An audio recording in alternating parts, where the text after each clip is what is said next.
what makes Indianapolis special is the people. That is the #1 ingredient. There's 300,000 people here, and there's no event that rivals that. Yeah, it's not what it seems. If you're letting it go, it'll haunt you. Better follow your dreams. This is the moment I wanted. I know that I needed it. Always knew I would be great, but I'm glad that they're seeing it. I can handle the ball and I'm taking a shot. And my time gonna come if you're ready or not. Green.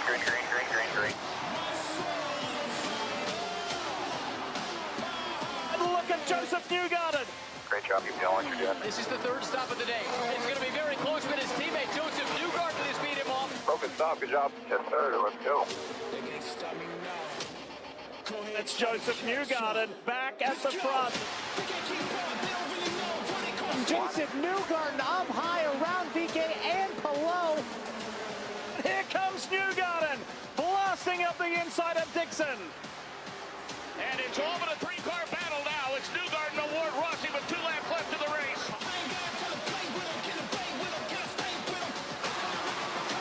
Josef Newgarden around the outside of Pamela Ward.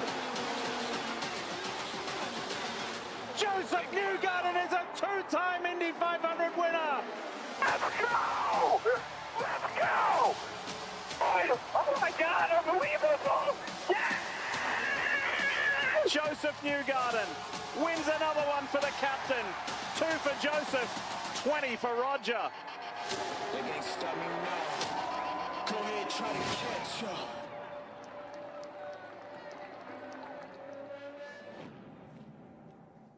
Well, let's hear it for Josef Newgarden. It's Groundhog Day all over again, right? So that was almost 200 days ago, which is pretty crazy, right? What the good news that means is 172 days from now, you get to try and be the first 3-time winner. The Indianapolis 500 does it 3 times in a row. So that's a pretty cool thing as we count it. Actually, we were debating how many days is it. So the way I count, it's 172. But if you really want to count, it's 171 days and 18 hours. But I'm sticking with 172 till I wake up tomorrow. So thank you all for being here today, 172 days from the 109th running of the Indianapolis 500. This is such a cool moment for us when we get an opportunity to bring this trophy out, this Borg-Warner Trophy that's been around since 1936 that I think now has 111 faces on it. Steve Shunk could tell me if I'm right. I think it's 111 faces, so 75 different winners of the Indianapolis 500, many of them multiple times. We actually in 1924 and 1941 had winners that had co-winners, so there are 2 faces in each of those years, and then Tony Hallman's on there as well. So that gets you to 111 faces. 2 of them happen to be Josef Newgarden, which is pretty cool. And today we'll see for the first time Will Barron's artwork and what it looks like on this beautiful trophy. First, I want to thank everybody at Cohatch. How cool is this place? I'd not been here before, and then an opportunity to come here. I got a chance to walk through the Polk-Lore location, which afterwards, where you're all encouraged to stay and come have a snack, hang out, and talk a little bit about the race this past year and the race that's coming up, and Josef will be there, and the whole gang will be there. So thank you to everybody at Cohatch for having us. I know our friends from the Dairy Association are here, so thank you so much. This was a dairy from 1898 to 1962, which is pretty cool. In fact, it was Indiana's largest dairy, as I understand it. So a lot of the memorabilia you see back there is related to the Polk Sanitary Dairy that was here and the neighborhood and the businesses that were here. There's a really cool photo of it with the big milk jug that was on the corner here when this was in operation. So very cool to see and encourage you to stay around for that. So thank you so much for connection to dairy, which also started in 1936. But we are here today to talk about this iconic trophy. There's nothing more iconic than this trophy. But what's really cool about the relationship is it just isn't about the trophy. It's about the relationship we have with Borg and the work that they've done with the cars that are actually competing at the Indianapolis Motor Speedway each year through the turbochargers and just the technology that the relationship with Borg-Warner brings to the NTT IndyCar Series and the Indianapolis 500. And we've got one of our best friends, Michelle Collins. Michelle, why don't you come up here? Michelle is the head of She's the head of global marketing and PR for Borg-Warner. I'd like you to talk a little bit, and then I'd like you to introduce a little bit of a unique video of Will Barron's after you've made a few comments. Thank you, Doug. Thanks so much for the kind words and the welcome. This is one of my favorite days of the year outside of the race, and of course when we give the winning team owner and driver their baby Borgs. it's just such an honor for me. I feel really honored to be part of this tradition, to uphold it, to still do things in the way that they were done when this trophy was created. I mean, we hand engrave it.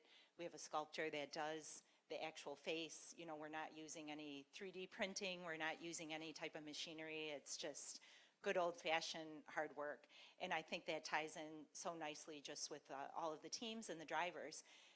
A lot of people have asked me, hey, you know, well, Josef won last year, so are you just reusing the same face? Will Behrens is just reusing the same face.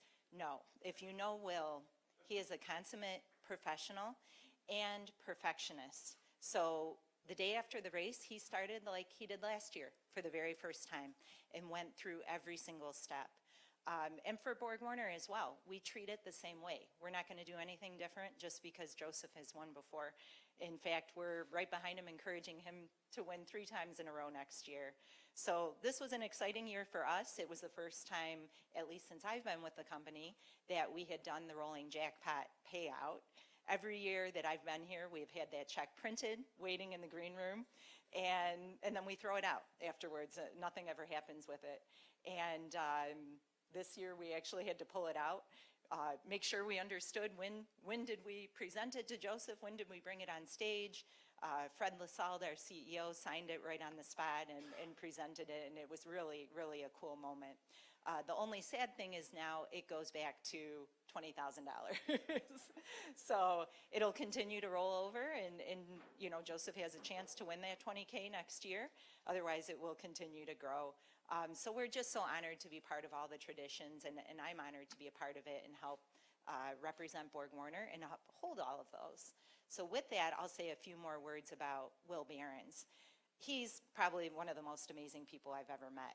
Really down to earth and just an amazing sculptor. He has such a gift. And usually we do a sitting at his facility, his studio in Tryon, North Carolina. Unfortunately, as you probably know, there was a hurricane that went through. Hurricane Helene did a lot of devastation in the Asheville and surrounding area. Luckily, Will and his wife Charlotte were safe, but still the planned sitting that we had was for the same week that the hurricane hit. So we weren't able to do that, and we had to do a little kind of video conference, which hopefully still, you know, had some meaning for you, Josef. I know it wasn't exactly the same, but you know, you're always welcome at Will's. He has extended that invitation, and you know that it's always open for you. So with that, let's watch the tape.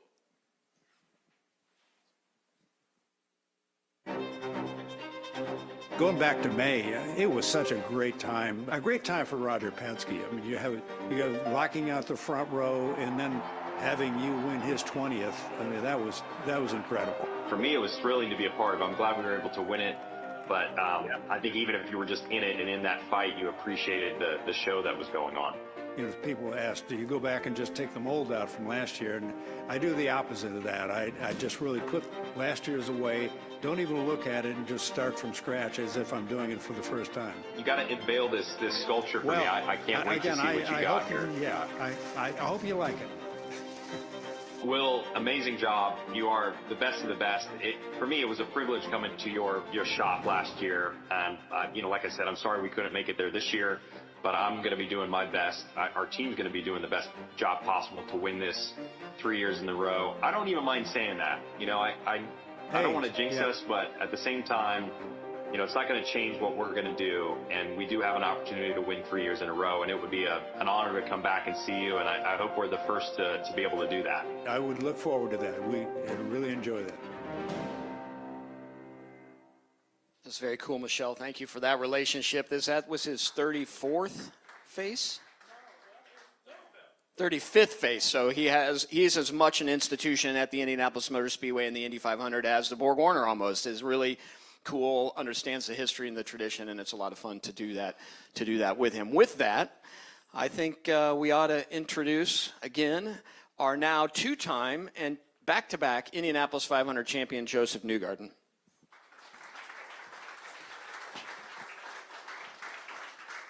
Good evening, Doug. So I told you after you won the race last year in 2023 that we've known each other for a long time, but that we would be spending an awful lot of time together Little did we know that it would be 2 years of events like this. Are you getting tired of these yet?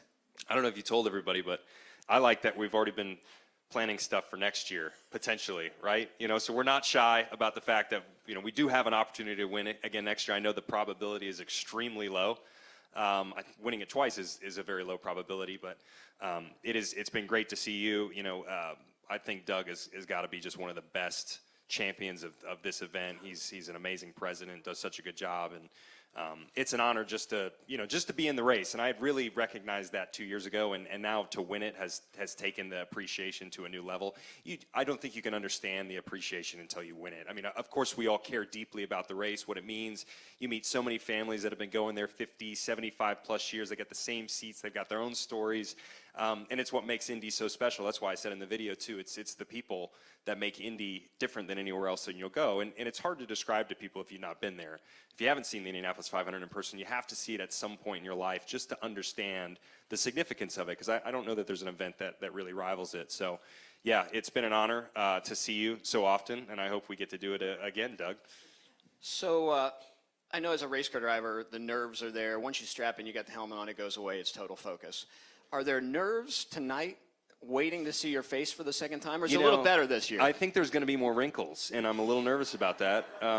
I do think it'll look different. You know, I'm aging more than I would like, but you know, I was called the new guy, or what was that? What did they call me? They called me like the up and coming. I was in the up and coming class for like 9 years, and I'm like, how have I stuck around in this class? And then at some point, I just got put into the old guy class from that one. So I never had a middle ground, but yeah, I am a little nervous of what it's going to look like just because I think of my aging. But I know Will has done a great job. I think you talked about it so well that, you know, Will's a tremendous guy. It was so cool to see his facility and meet his family, meet his granddaughters last year when I got to go see him. And I really do hope I get to go see him again because he's just very passionate about his work, and when you learn about everything he's done outside of just the Borg Trophy, it's very impressive. I mean, he's worked on presidents, he's worked on, you know, prominent figures, whether it's someone from the Yankees or someone from another serious sporting league. So he's the real deal. He really cares about what he does, and you know, Borg-Warner's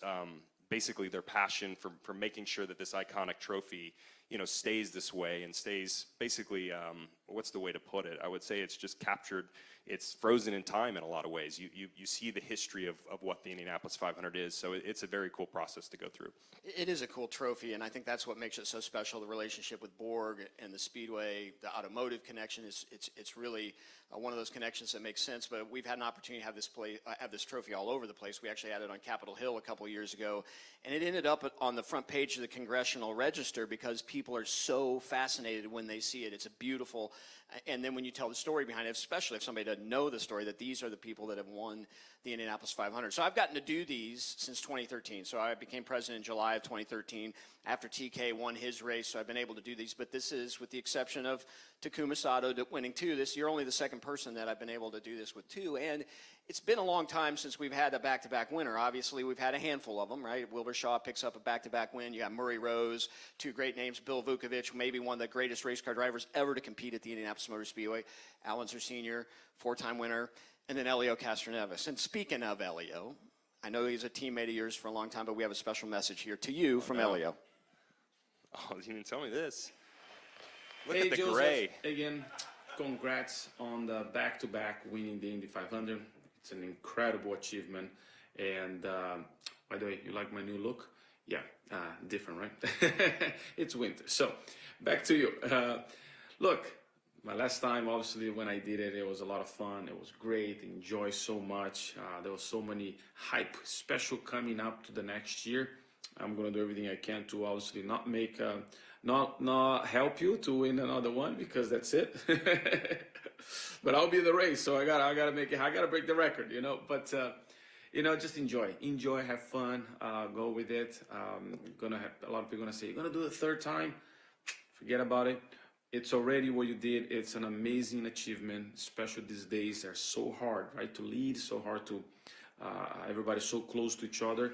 So just enjoy, because if it meant to be, will be. If not, you just keep it going.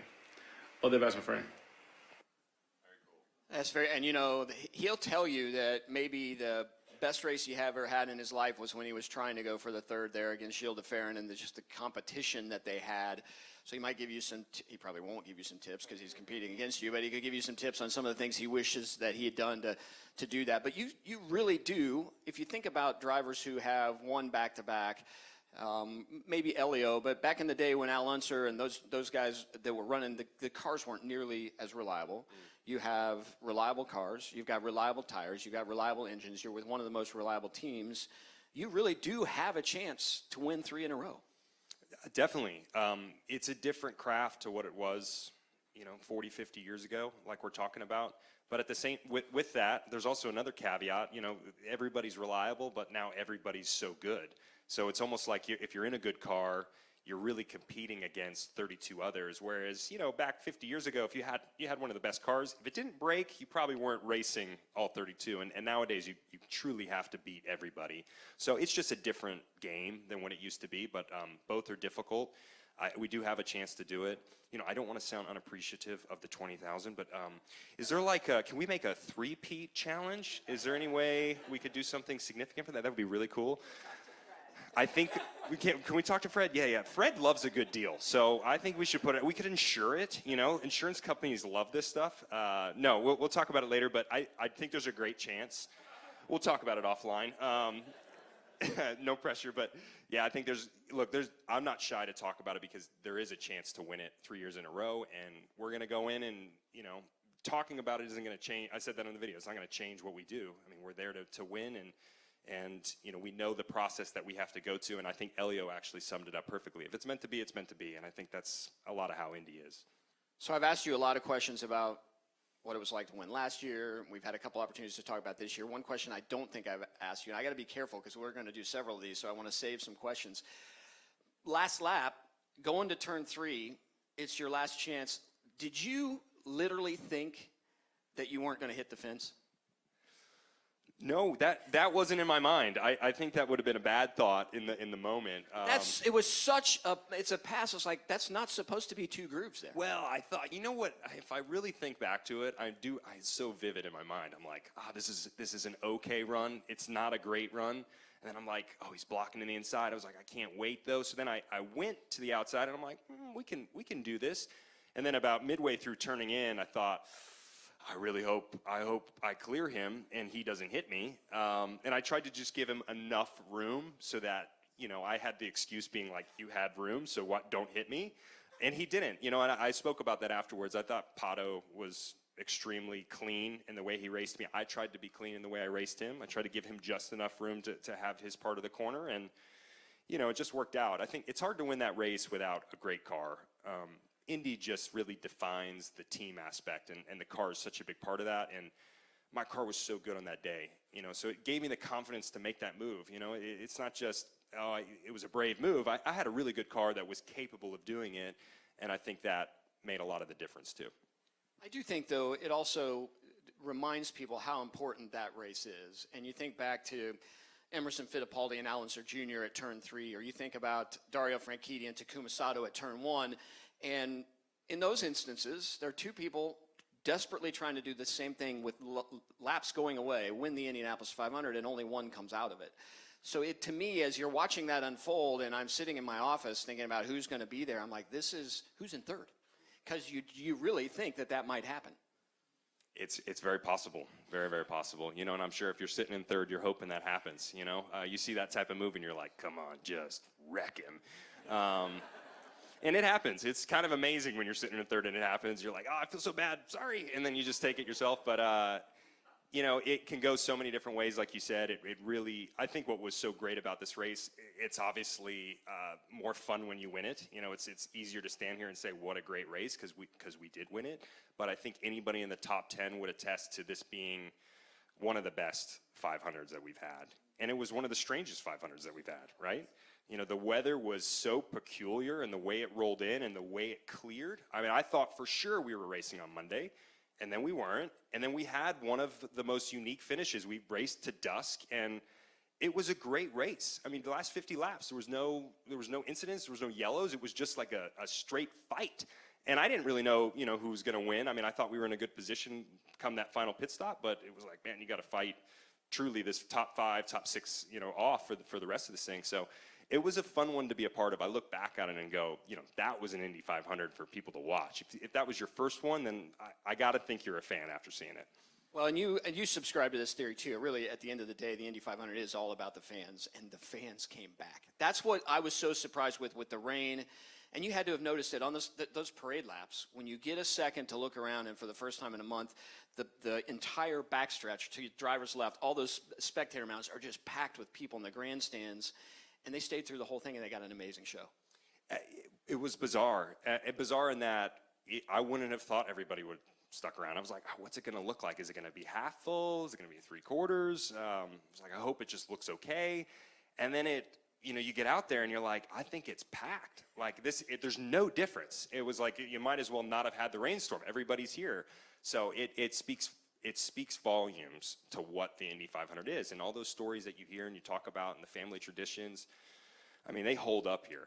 People really cherish this race, and they should. I mean, there's just, I know we're close to it, but there is nothing like it. I mean, you can go experience some really cool events, and there's just nothing like the Indy 500. So it should be cherished, and I think the fans show why it's as big as it is. So one thing that's happened since last year, you're an author. Yeah, like of a coloring book, essentially. It's not very deep, Doug. I'm not writing the next Hobbit series. I'm not that good at writing. Yeah, we did make a book. Me and my wife, we have a young son, 2.5-year-old, and he loves books. Loves books. So we read every single night. We were like, well, why don't we make a book that he would like to read? And we thought we had a good story. It was like it was a story about perseverance, and it took me 12 years to win the Indianapolis 500. I think there's a good lesson in that. Sometimes you got to wait. And you got to work really hard to achieve something that you really want, and it might not come on the first try. So we made a book about that, and it's done okay. And I think we were fortunate enough to time it just right, and we got another win, which was really good for it. But we've had fun. We actually, I don't know that I can announce it, but we have some other stuff coming too for next year, which is going to be, I think, very cool as well. So stay tuned. So you talk about 12 times to get there, and I know you'd like to be standing up here as a 4-time winner, sharing it with the other 4-time winners. But unlike Alexander Rossi, who wins his first race and thinks it's cool, but every year since then, I think he desperately wants to win it because now he really knows what it means. It probably meant more to you, just like it did TK. It took you guys both that long to get to that first win. You know what it means. Do you feel like there's more satisfaction now, more understanding the fact that it did take you a little while to get to that victory? Yeah, it's a really great point. I mean, it's so contrasting to what Alex went through. It's like he almost didn't even know what the Indy 500 was when he showed up and he won the race. He's like, cool. And he didn't know what it meant. And it was definitely more meaningful when you wait 12 years. I'd kind of given up hope on winning the 500. I'm like, I just got to let it go. It was going to drive me insane. I was going insane, actually, about the race specifically. So I had to somehow remove myself from the possibility of winning it. I was like, okay, I got to be okay with this. Like, it's all right. I'm probably never going to win it, and that has to be okay. And then when you do win it, it is so gratifying. I mean, it is just amazing when you're able to break through, and it really shows you the significance, and it speaks to what it's a tough race to win. If you win it early, great as well. I mean, it's hard to do, but man, it is a really tough race to get right. So it means a lot when you have to take that time and you finally get there, and it hits a little bit harder. You always leave with a broken heart when you don't win the Indy 500. So when you've had 11 broken hearts and your heart's not broken the 12th time, it's very, very different. Well, I think it's time now. Michelle, if you want to come back up. So Michelle and Josef, we're going to unveil this for you, Josef, so you get a chance to take a look at this. The second time that Josef Newgarden is on the Borg-Warner Trophy. Congratulations, Josef. Oh, wow. There are more wrinkles, yes. I knew it. The hair's a little different. It is a little different. Great job. What do you think? It looks great. Sorry, I'm just taking some time here. I don't know. I think you actually look better in 2024. Yeah, I agree. I like the hair a little better, You don't always get the same thing. You kind of just guess.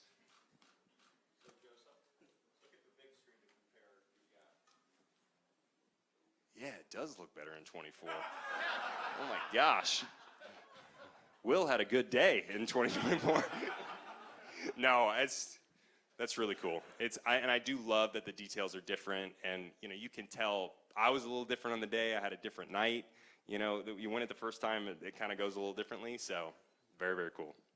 And the speed is pretty amazing, over 500 miles to be that close.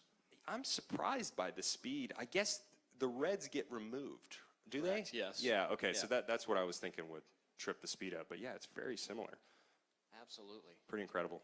Well, congratulations. We're excited to have another two-time back-to-back Indianapolis 500 winner. Right now, we talk about three-time winners. I'm sure Takuma will continue to come back and try and get that third.